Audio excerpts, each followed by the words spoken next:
These are the news report of the Russian invasion against Ukraine on Wednesday, 3rd August 2022. As a result of the Russian airspace forces strikes against 54th Mechanized Brigade of the Armed Forces of Donetsk People Republic near Mainka, more than 15 nationalist fighters for 2nd Battalion were destroyed. Russian high-precision weapons struck a temporary deployment point of the Ukrainian Foreign Legion near Nikolaev city, resulting in the elimination of up to more than 215 nationalists and 20 units of military equipment.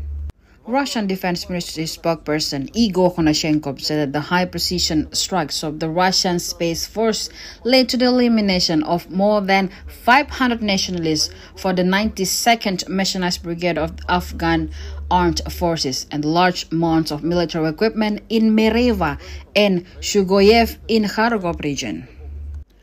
The shelling of the combat position of 16th Battalion for the 58th Armed Forces of Ukrainian Motorized Infantry Brigade near Artemovsk has resumed. This operation killed over 130 nationalist fighters.